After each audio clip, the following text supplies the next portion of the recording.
You know what's crazy is you've told me the title and I've like forgotten. Brilliant. There's some of those cousins out there would be begging on their hands and knees for that title. I can't believe it's literally left your brain. I know it. It's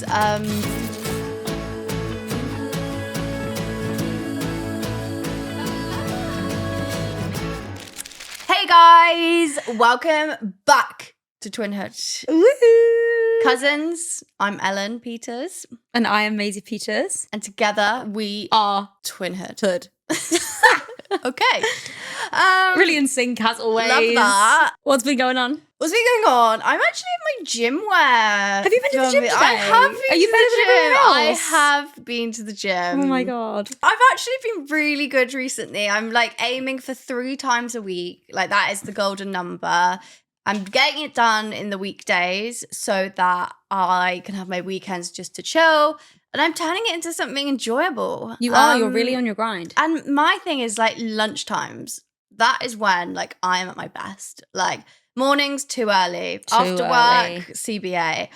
So yeah, I've been doing my little HIIT workouts. I've been doing the weights. Where were you the other day? Speaking of which, I've been on my exercise grind. I've just been on more of my reformer Pilates hype. and to be fair, our PT is on holiday this week, and she's actually given us homework. Come back. She's given us 2 sessions of homework. I'm nervous. I'm quaking. But Ellen, why don't you show the cousins oh your my video of God. the week that you've been So showing guys, everyone? Obviously, and you're so lucky that this is a good one. Maisie's like letting the vault. This is in the vault. Yeah. Maisie's version in the vault. Literally. But I do take some little videos of Maisie because I actually think you like the videos. You like to see like how you're doing it. So I do. I feel like you're like the mean girl's mum. Like you've always got your phone up in the gym, taking videos, and then we like to show my boyfriend because he's a gym boy, so he always gets excited when he sees me being a gym girl.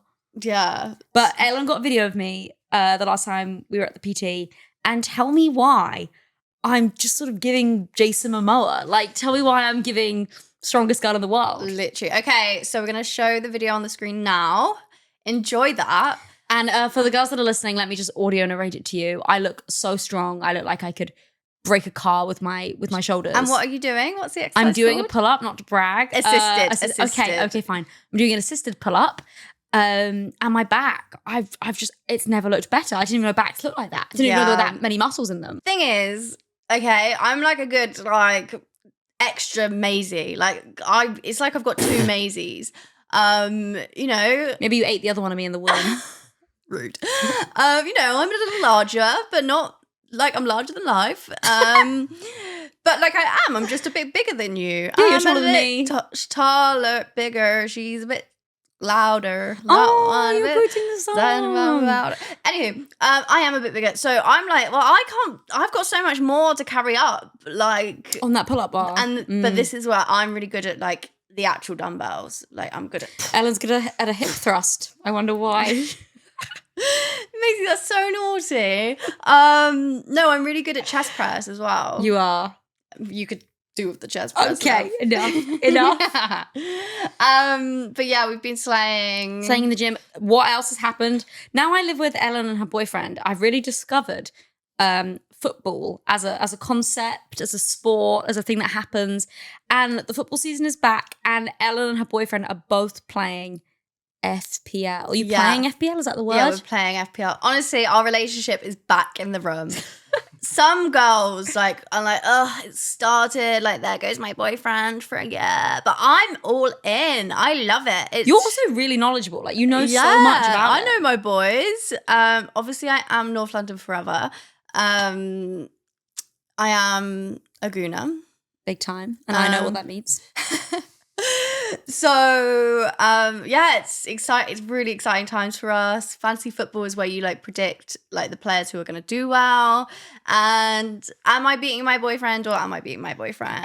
Girl power. I'm obsessed with you beating your boyfriend at fantasy football. Like that's my new religion. Like I'm going to be following it absolutely to the line every single week because I need to know that you're still in the lead. Thing is, there is a bit of strategy involved, but like mostly no. Like, it's just your female intuition though. It is. It's that divine feminine energy. All my girlies are in like the big league and they're all doing so well. This is for the girlies that triple captained Salah this week. Good for you, queens. And just to let our loyal fans know, obviously, the cuties are still in play. The season is still ongoing. And yes, they're still shit. Still hoping for that goals. Every week, Ellen's boyfriend comes back and every week we go, did you win? And every week it's, no. He was like, babe, how many goals am I going to score today? 14? And I was like, minus 14. And then that's what I think. But you know what? It's kind of sweet that they still turn up. He cycles like 40 minutes there and back. Just to be beat by a bunch of teenagers. So what have you been up to, Queen? Wow.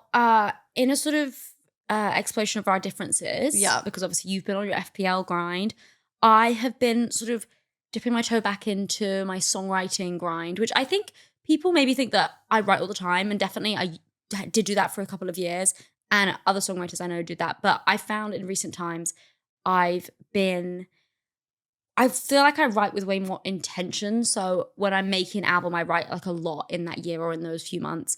But when I'm not making anything, I kind of find myself just naturally writing full songs less and maybe just jotting down ideas and having thoughts. But I, in the last week or so, have written a couple new songs. Slay. Which I do feel like are still quite MP3 coded. God, I was about to say the title then, which is crazy. You cousins can't get that yet.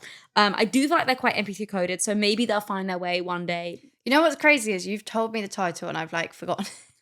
Brilliant. There's some of those cousins out there would be begging on their hands and knees for that title. I can't believe it's literally left your brain. I know it. It's the title. I mean, I get why Ellen's forgotten it because it's not a usual word, but the title is. That's what I meant. There it is. Can I just say, I also think that people think all the time of you being like a musician that like in the flat it's just you singing all the time and like you making music all the time. Just but, you walking on me making my beats.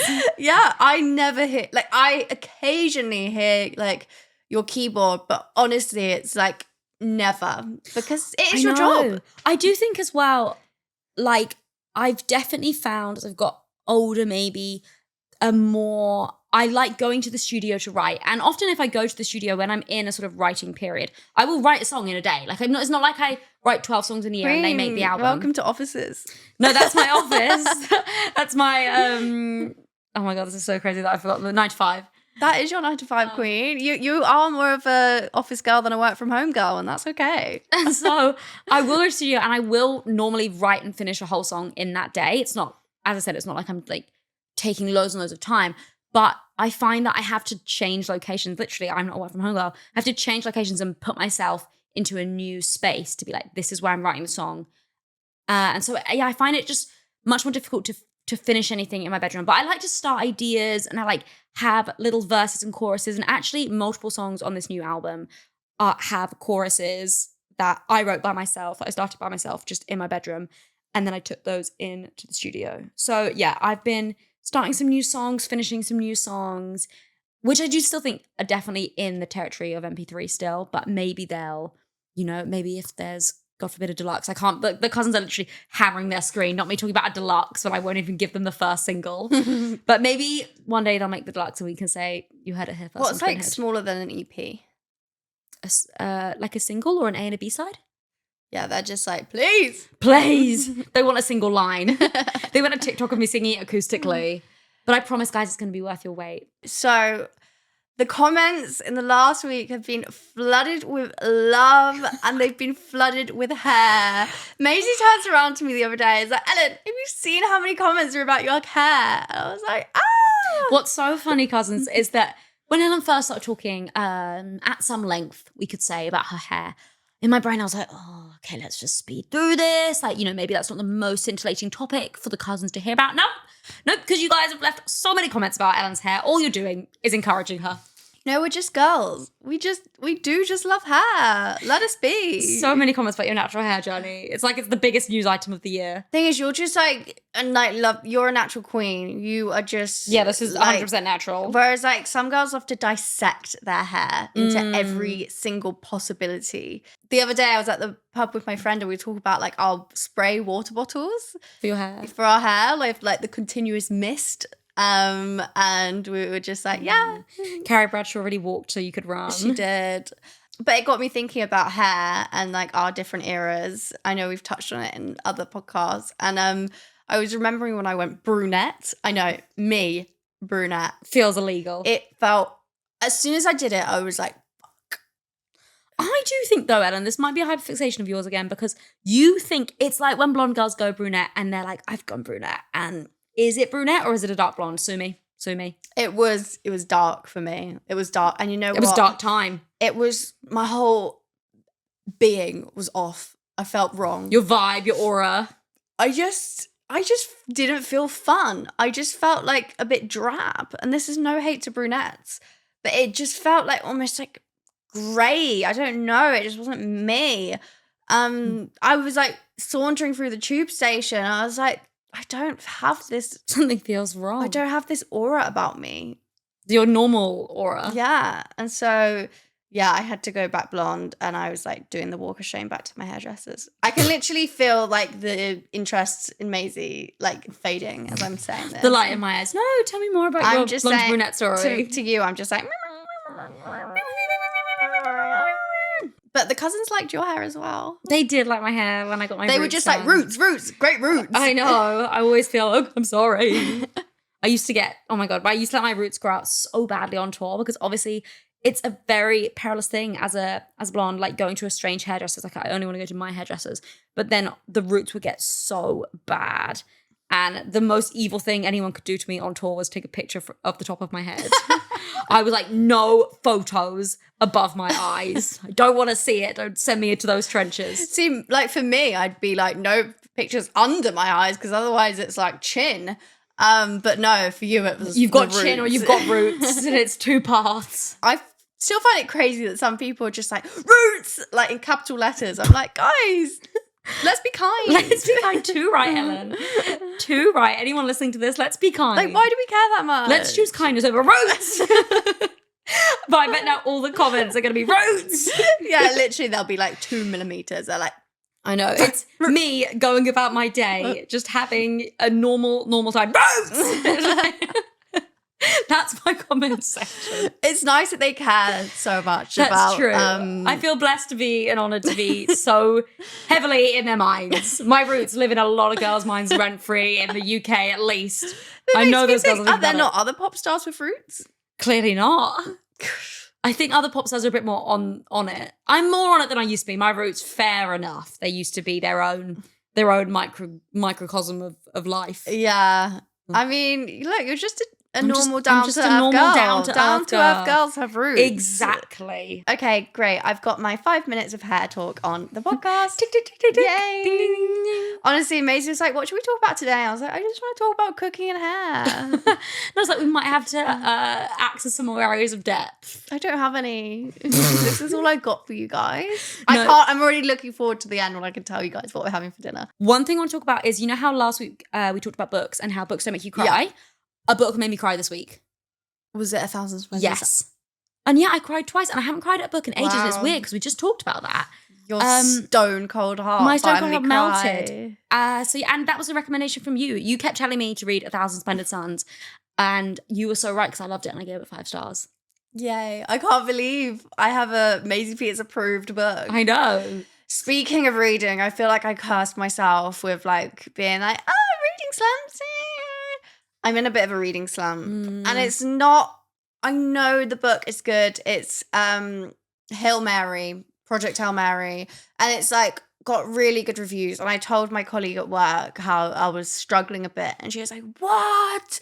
And I was like, and I can do like kind of sci-fi thriller books. It's just this one, we're in space. And we're in more space, and we're just in That's the problem with space. It just goes on, doesn't it? There's just no, like... There's no blank street in space. There's just no relenting. Like, it's just space. There's no curly hair routine in space. No, and it's just physics. And I don't even... You know how I was saying, like, if it's important, it will come up again. It is important, and it's coming up again, but I still don't understand it. It's like relativity, mass. I just want... Where's the slow burn? Where's the friends? Where's the enemies to lovers? Where's the enemies to lovers? You know? It's just, I'm 60% in, and I literally cannot wait to like get the fuck out of space. Like, I cannot wait. Take her home. Take me home. Like, I can appreciate it. And I loved like the first 40%, but now I'm just like, can we get this done? But I'm not gonna finish, but just know that I do normally read books really fast, and I'm on like a week plus. Me saying the last podcast I read books in a week. This has troubled me. Well, you know what's so funny? Again, here's the duality of Twinhood. First of all, I've been reading really fast recently, but I am making my way down the Booker Prize list for all the books nominated this year, and I'm having a great time. Guys, I've done like 3. Get her back on tour now. Like, how does she have this much time? Maybe it's because you're not showing up to the gym with me. I'm too busy reading the Booker Prize list. Said no one. It's so hard to get abs and be reading the Booker Prize list. Queen. But I can do it. If anyone can do it, it's me, Maisie Peters. I've got like a treat coming my way after I've finished Project Hell Bloody Mary. I'm gonna read The 7-Year Slip, which is like one of those like girl romance books. Love. But it's also like one of the ones you should read in your 20s, which I touched on. You did. So I'm like, lots of the girlies love it. So I'm. Well, remember, Queen, remember how we said there's no shame in There is not finishing? No shame. No, I am finished. I'm getting out of space. It's the last thing she does. And you know it's bad when you have to like Google what, like, obviously they're describing this alien, and I'm like, it's always quite a win for me if what I Google like turns out to be like what I had in my mind. I'm like, okay, slay. Like, but how is there a picture of the alien? Because some fan like wiki of the book like drew what they thought, and I was like, this makes absolutely no sense, but like it's what I pictured. Anywho, I feel like that's us wrapped up on. Oh, hang on, I've got one more thing about this week. Mm-hmm. I made my own pickled red onions this week. It's just because Ellen just turned to me very seriously and went, wait, I've got one more thing I really want to talk about this week. And it's valid. You made your own pickled red onion. Yeah, this is what the girls in their 20s are striving for. Making their own pickled red onions. And it was so easy, guys. I would never buy shop-bought pickled red onions again. You heard it here on Twinhood first. And if anyone would like to know, again, is this Maisie gaslighting me, thinking people don't care about how to make pickled red onions? Or do you guys actually care? Leave in the comments below if you actually care. It is red onions. Oh, we're doing the whole recipe. Yeah, no. Yeah. White wine vinegar, salt, sugar, and that's it. Wow. Literally, it's like hardly any ingredients. And I thought I wouldn't like them because I don't really like vinegar. But they just come out so like tangy and sweet. Perfect. Well, guys, I know you've all been wondering how to make pickled red onions. Don't worry, you don't have to worry anymore. You know now. Yes. So, guys, I was thinking about what more fun things to bring you all. And obviously, throughout Twinhood so far, we've had some really excellent stories. The XL bully with the croc, suitcase boy, need I go on? And I also saw some comments on the previous episode where people were asking to hear more about sort of like my time on tours, because obviously I've toured with a lot of artists, Coldplay, Ed Sheran, Noah Khan, Lucky Girl. So I thought this could be a good segment where we can both sort of do a bit of a story time, a bit of a telling some tales of our lives, and maybe we'll even learn something new about each other. So I just asked Ellen, think of some tales of your life. I also thought of some tales of my life. And I think, again, we might see the duality of Twinhood in this section. What do you think? I was really racking my brain. I was like, Maisie, I don't think there's anything interesting about me. Like, I'm just, a normal girl. And then I said, that can't be true. That simply can't be true. And we have found some good ones. I'm going to kick us off with a story I've never told before, which is my 22nd birthday. Picture me on the Ed Sheran tour in Cardiff, in the stadium there. It starts on a very positive note. I was in the stadium, I sang my set, and then I was in a box. The Ed Sheran team gave me a box and all my friends came, and I got a birthday sash, and my friends smuggled in kazoos, and they bought them through the security, and the security guard was like, you're allowed them as long as you won't blow them. And my friends were like, yeah, we totally won't blow the kazoos. And then they obviously blew the kazoos. I don't know why you would ask that.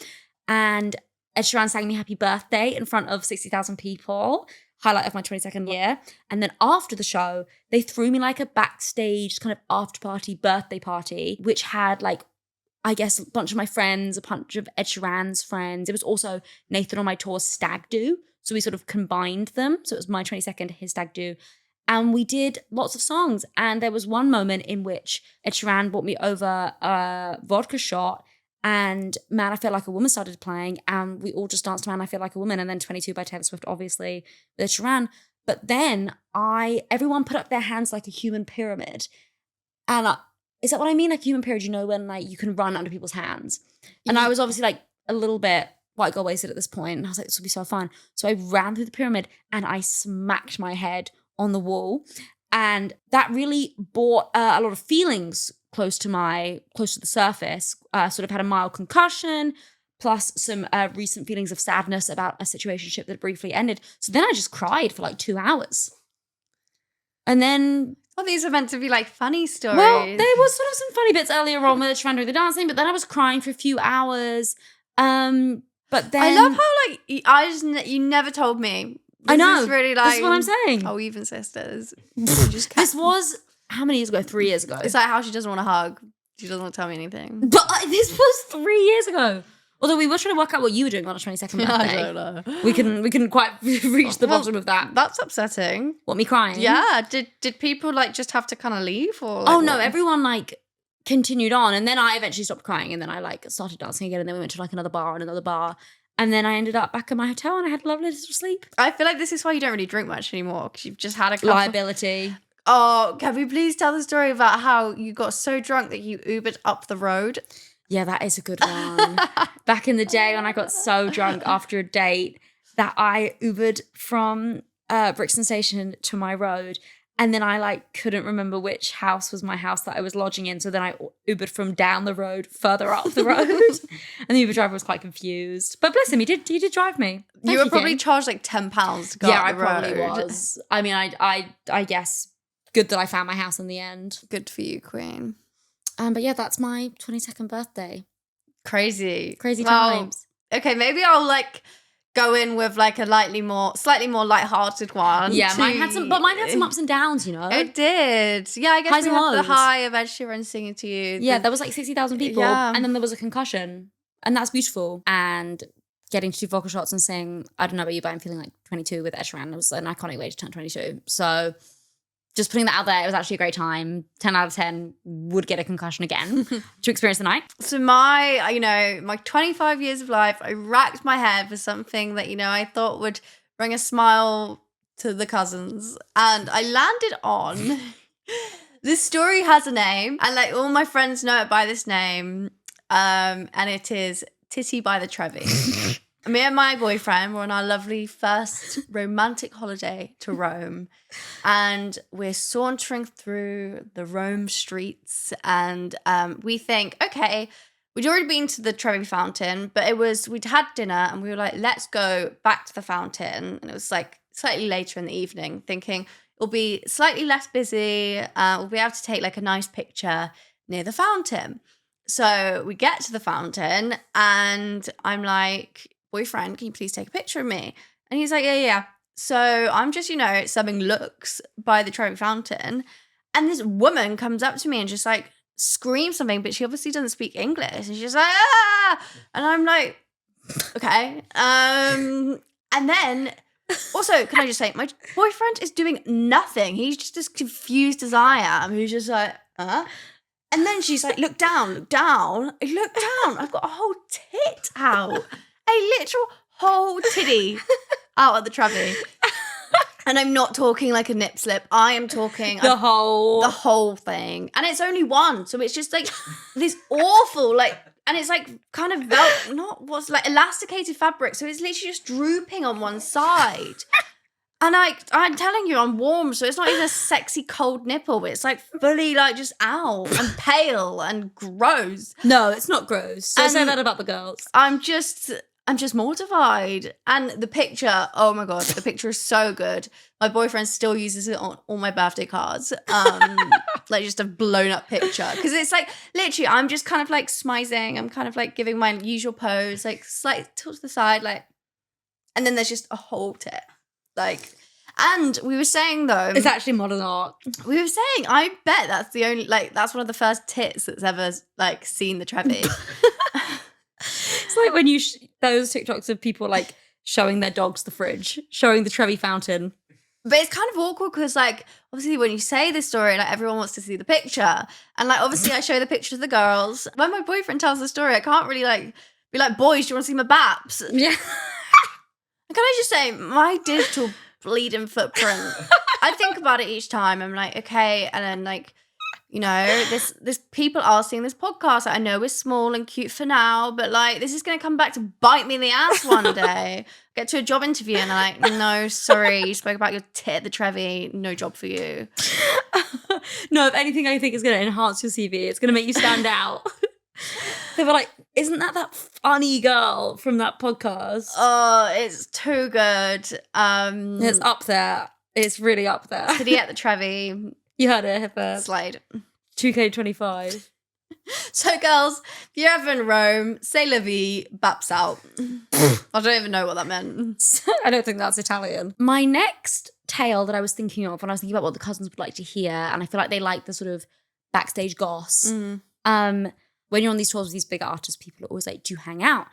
And I've actually been so lucky. All the tours I've been on, everyone's been so nice. Everyone's like made a real effort to say hi, even when it's really big tours, like Mr. Ed, obviously, my king.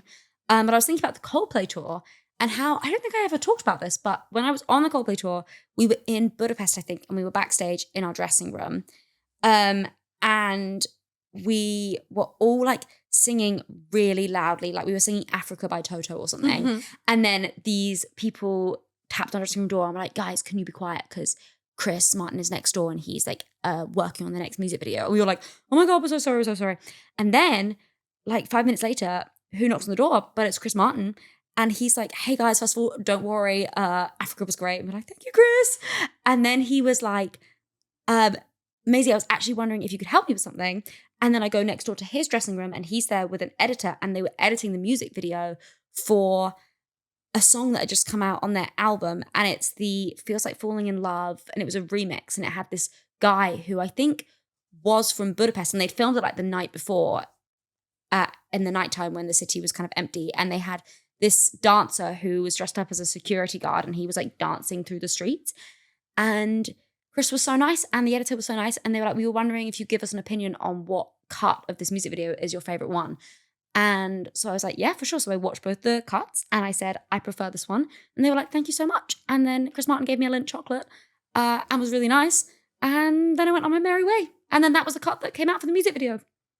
You're just such a pop star.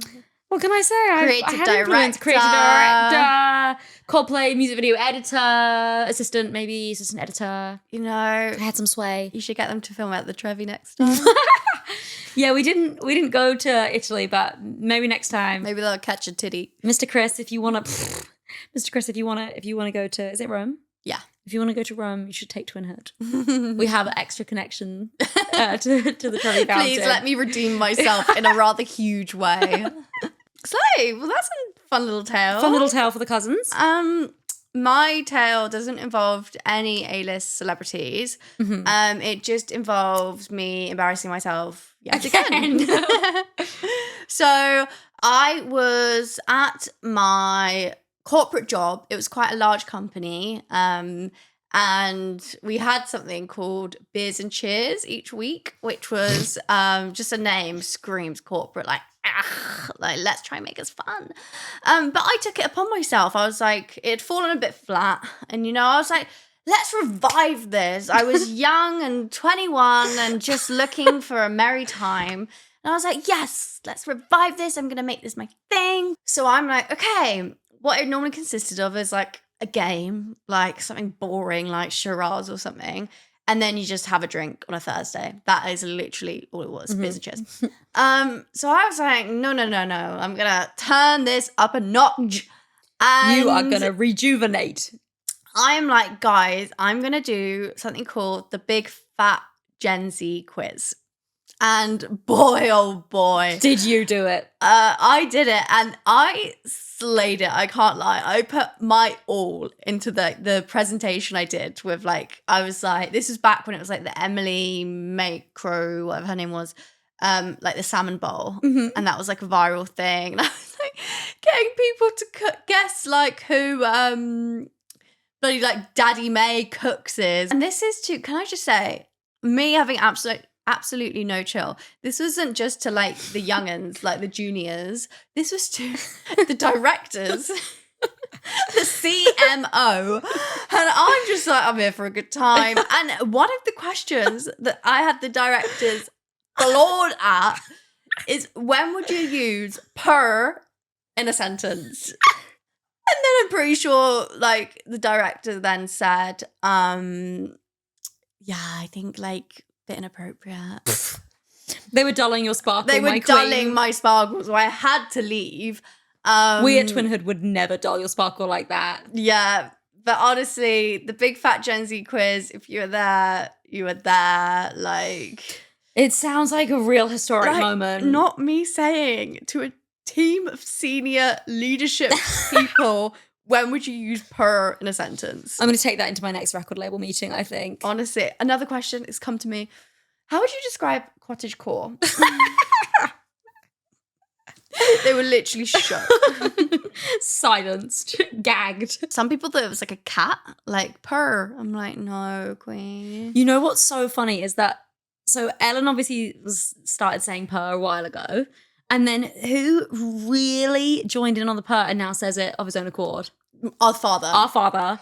Our dad will be like, how does he use it in a sentence? I'll just be like, hi, purr. Ellen sent a text. Not me doing big girl corporate shit. Me hosting my first panel with a heart. My dad sent back, well done. It's giving corporate purr. What does that mean? I don't know. But it's kind of on the money. Like, it is kind of giving corporate purr. Honestly. There's 32 matches in our family group chat with the word purr. I feel like as well, like purr was a moment. Like I'm personally like don't really say it that much anymore. Like the moment has been, the moment has gone. R.I.P. purr. The moment slayed. But like it's such like a dad thing where they like catch on like but he's just like kept it for life. He's still now purr. There's another text, massive purr. Massive purr. He really slays that. Just purr to his baby shark he caught. Yeah. He sent a picture of his pie, liver, bacon, mash and gravy. Purr. It's like dad language, but then add a purr. He's literally in this text, at dad, good news, you're going to Dishoom. Dad, purr. That's all he said. A man of few words. And those words are purr. Someone actually bought him a t-shirt being like, destroyed by twins. Oh, it's kind of sweet. Yeah, and he wears Maisie's t-shirt all the time. He does. He always wears my merch. Every time he comes to a show, he always wears the merch. Cry. And he actually, he wanted to go standing for Maisie when she performed at Portman Road. Just to feel the vibes. Just to feel the vibe. Feel the it's energy. like, I don't love you enough to go standing. No, and I actually love that about you. Yeah. But that's real. He is a girl dad, period. Or should I say purr? Was it purr? So this is for you, dad, if you're watching. Stay purring. Yeah. Honestly, stay purring. It's Sushi King. We are going to be looking through our inbox. So you guys have left some lovely emails with a couple dilemmas, just a couple questions, some of them just a couple thoughts, you know? So we're going to be going through and answering them / giving advice / looking hot and having fun. And I will say, it's so cute. Like, we haven't spoken about dilemmas in a while, and we checked our inbox and we had so many emails from so many cousins. Love that. So we're so grateful. Thank you, guys. And we're doing a couple of our favorites that we pulled out, but we know there are so many more. And please do keep sending them in because we are looking at them. At what email address, Maisie? hello@twinhoodpodcast.com. Oh, That one. You showed me up. You read me for filth. Okay, do you want to kick us off, Ellen? Sure thing. So, who knew like I was the queen of ADHD? I think that's your title. Yeah, maybe I am because you girlies all want to talk about it, which I love and could not have come at a better time because I actually had my first ever ADHD specialized therapy session today. So it was with a new woman. So cool. And like she was literally trained specifically for neurodivergency. So I actually got the cutest message, which I'm going to have to read out because it was just literally So cute. My daughter Imogen is 12 and has autism and ADHD, and she is one of your biggest supporters. Maisie for your music, Ellen for your openness on your ADHD diagnosis. She turned to me and said, "That's like my brain." We have come to visit Brighton many times to see her brother at uni, and she always prays that she may see you. That is so sweet. That is so sweet. Also, Katie, my queen, next time we're playing in Brighton or even in London, we've got to get you and Imogen down to a show. We do. You guys sound like icons. So keep in touch about that. And we absolutely can be overstimulated at Maisie's show together. Oh, so cute. But that's such a sweet message. It was such a sweet message. I really appreciated that one. So there is another question about ADHD, and it is, in summary, from one neurodivergent girly to another, do you have any ways you cope with feeling overwhelmed and feeling lots of emotions all at once? And that's so funny because I literally spoke to my therapist today being like, I just feel like I feel things really deeply and like I just feel so hard. And she actually told me lots of really validating things. I learned that you actually receive, before you are like a full adult, so in your childhood years, 20,000 comments, all from people around you. They could be your family, they could be teachers, they could be friends.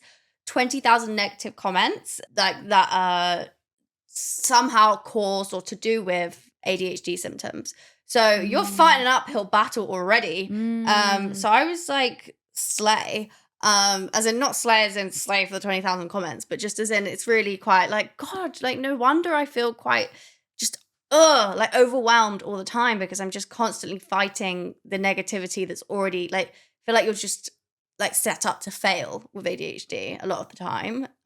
If you don't know and you're not sort of doing the like having coping mechanisms in place and being aware of it. And guys, I'm literally giving you a snapshot into my therapy session, but I was like, we figured out like a lot of the roots to why I get so unhappy with myself and why I'm so self-critical is because it's always like I'm like thinking of myself as a child and like telling myself off because as a child I probably got quite a, like teachers, people probably told me off as a child a lot. And I like, for example, if I have a late night and don't wake up like really early in the next day or I'm not super productive, I'm just so hard on myself.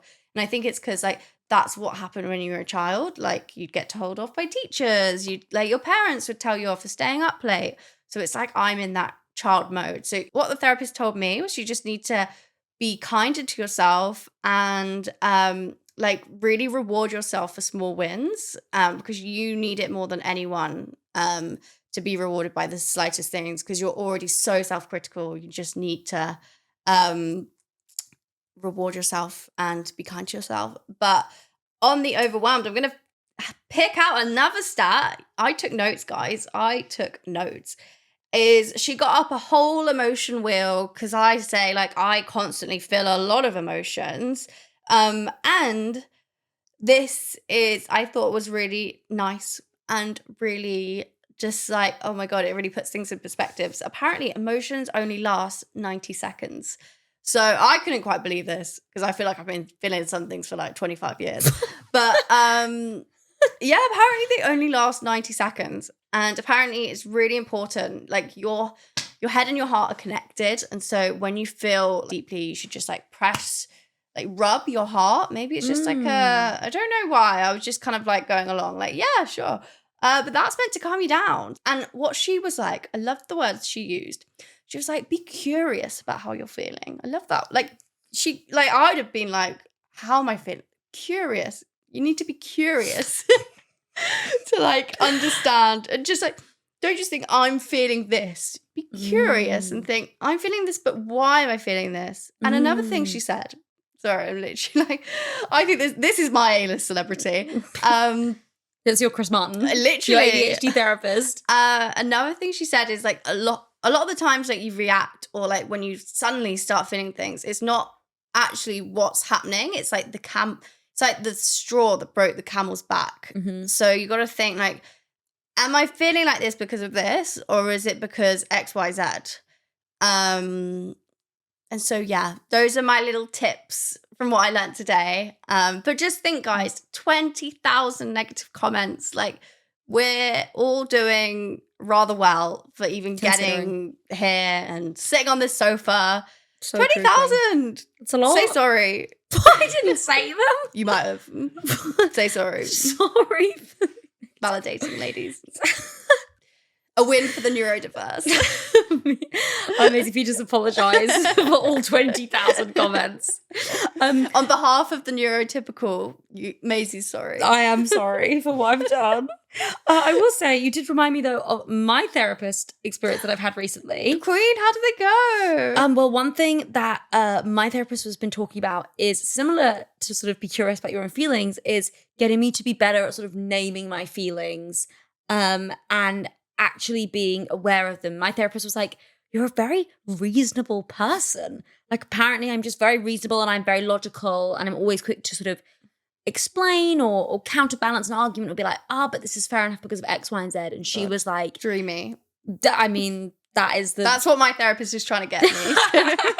That's the end goal. But it's funny though, because you say that, but then my therapist was like, that's amazing, but it's not leaving very much room for actually just like a real authentic feeling. Like, it feels like you're so quick to explain something away or to logicify something that we're not getting to the root of like how this really makes you feel. And then in that instance, like, it's hard for you to be honest with people because you're not even honest with yourself. And I was like, I actually think there's some truth to that. So there you go. There's another perspective. But didn't you say I was really good at something? The therapist asked you who's good at this. Oh, and you yeah. said me. My therapist was like, because when she said, are you good at sort of like naming your feelings? I was like, no. She's like, do you think? And then I went, you know who would be good at naming her feeling though? My sister. You're a celeb in my therapist's eyes. Well, Queen, it's because I get hit with all these resources. I have somehow educated the cousins on the wall of shame, the 20,000 negative facts, 90-second emotions, hand to heart. You're doing the Lord's work. Maybe I found a calling. I think so. To my neurodiverse queens, just remember you do a lot of masking in the day. And for anyone that doesn't know what masking is, it's like trying to be neurotypical. And like, it obviously is a lot harder for someone neurodiverse. You're really having to try. Like, I have to try just to like be kind of normal and have a normal day and have structure in my day. Like, that just takes energy from the get-go. So be kind to yourself. Masking is fucking exhausting, and make use of your neurotypical friends who can help tidy your room. Ding, ding, ding, ding, ding. What do we do? That's nice. My therapist is like, maybe that's not helping like your like negative thoughts about like feeling like a child when your sister is like tidying your room for you. I was like, no, I'm sure that's not the case. You're like, no, actually that's the exception to the rule. No, that's fine. That's actually okay. We got an email in from a queen called Kiara. She said she's a twin too, older than her identical twin sister by 9 minutes. Slay. It's less than our 15. And she said, please, do you have any advice for a twin who wants to be there for her twin as she's stuck in the trenches of a seemingly everlasting situationship? I've been considering radical acceptance and trying to care less. She's my other half and my soul/womb mate. I could really use some twin-to-twin advice. Wow, Kiara, my queen. I've dealt with my fair share of Ellen's seemingly everlasting situationships. We've had the man with the house rabbit. We've had the man who gave me, after Ellen's like third date with him, a gift voucher to Cineworld for no real apparent reason. So good. We'll never really know why he did that. And to be fair, I didn't use it, but thank you anyway. And what was his nickname for you? Maze Piece. Yeah. This was the same guy that, you know, I was taking him to meet Maisie on like for the first time. It was for a breakfast. And he was so nervous. He drank like a full like Copperbird before brunch in Clapham at like 10 a.m. I was like, bro, this like it's not that serious. Maybe you just made him so nervous. And then he had to buy me the Cineworld voucher to sort of it was a mess. Ease his way. It was a mess.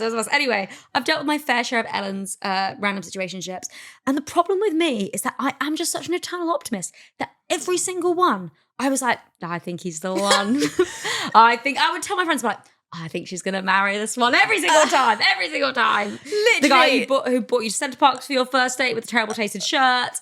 Every single one. I'd be like, that's my future brother-in-law. The fact that Maisie didn't spot the red flags. So we had the one with the house rabbit. Yeah, classic. That was...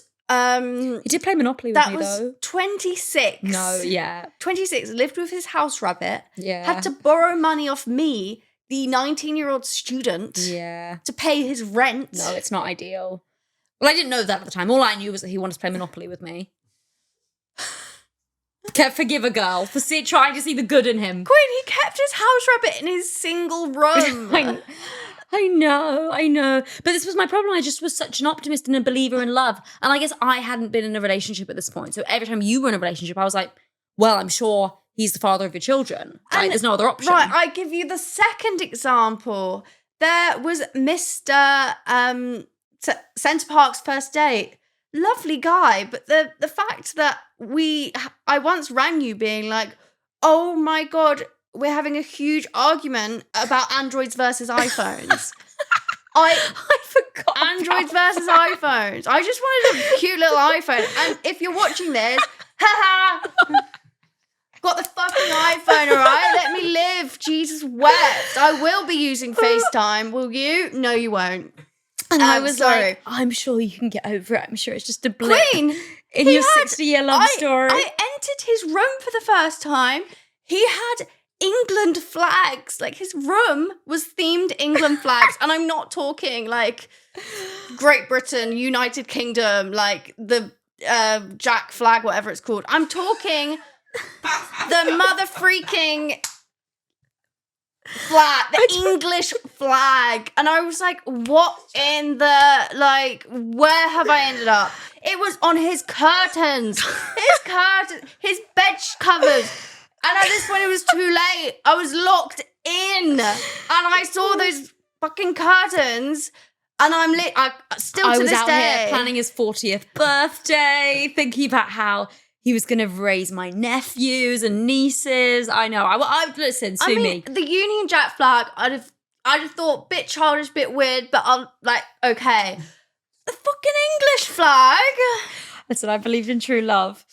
But no, so she saw that and she thought, yeah, he's for Ellen. Well, I didn't know. I didn't go to his room, did I? I didn't see the English flag. Maybe I would have had a different opinion. Honestly, this is not the girl to be asking for advice on how to get rid of your sister's situation. I'd still be with that house rabbit in that room if it wasn't for my own senses. Maybe just let them come to their own senses. Not back to let them. I would say maybe it's good that you're aware and that you're on the ball on these things, and maybe an honest conversation where you just say, listen, if he has a house rabbit equivalent, is that your future husband? But honestly, I probably am not qualified to give advice for this because I've been behind some heinous relationships of Ellen's. Yeah. I do just think, though, you got to kiss a few frogs. And, so true. They're not all evil. Like, some of the ones I've mentioned have been evil. Some of them haven't. And some were just not the one. They were just not the one for you. Some just weren't the one. And you have, like, think of all these hilarious antidotes that we now have. But I will say is, like, you've got to let them come to that decision by themselves. And the day that they search into Google, how do I break up with someone? How to know I do not love them? Is probably the time that they'll realise. The girlies that had to wiki how to break up with someone deep in the trench. So yeah, if you see that in your sister's search history, just know you've won the good fight. Good luck, Cara Queen. And I've got one last email that I want to show you, Ellen, because I think it's your first ever piece of fan art. Shut up.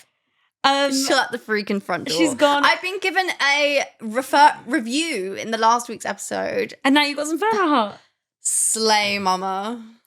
She is the first. And are you ready, Ellen? We'll show the screen at the same time.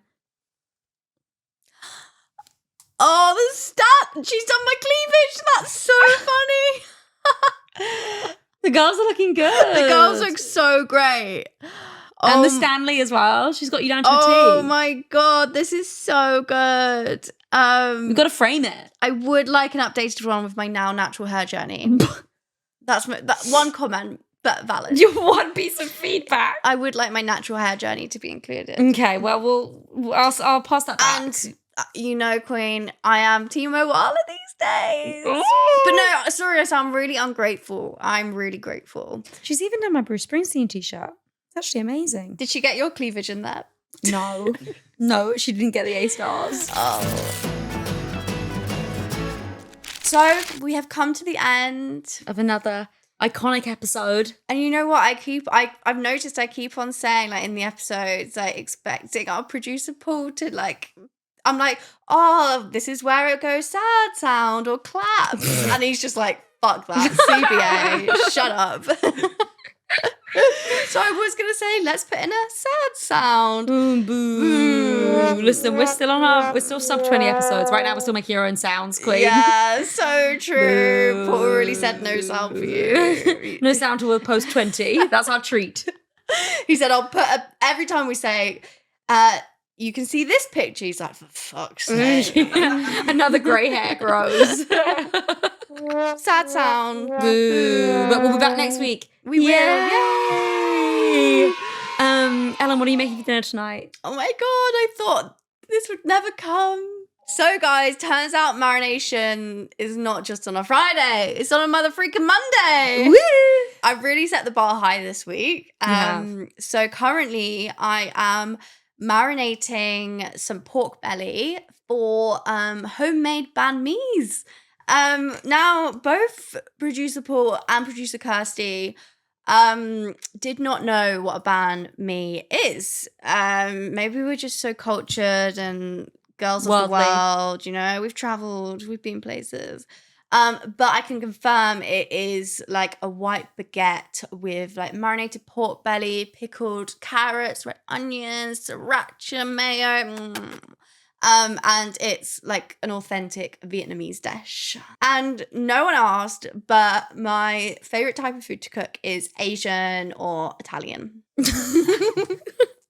No, I'm sure the cousins were. They'll be excited to know that. Yay. I know a couple of you guys wanted to know my pad thai recipe at the end of last week. And I was kind of waiting for enough people to ask because I don't just want to be that person. It's like one person asks. Silence. Like, anyone want my pad thai recipe? So I am going to start putting the recipes to what I say I'm making for dinner in the episodes. Remind me to take a picture of the banh mi's as well so the cousins can see the finished product. I will. Yeah, the recipes are coming.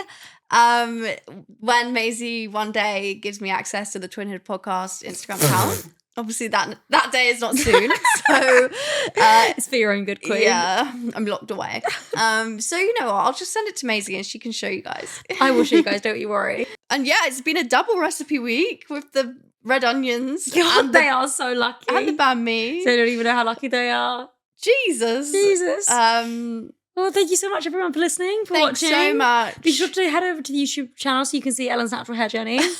Every week it's just so different. It is. It's a beast of its own. And obviously go like us, go review us, go leave us those 5 stars. Yeah, you know, we are like, this is when I'm going to curse us, but like we are 5 on Spotify. I know, we've got solidly 5 stars. 5.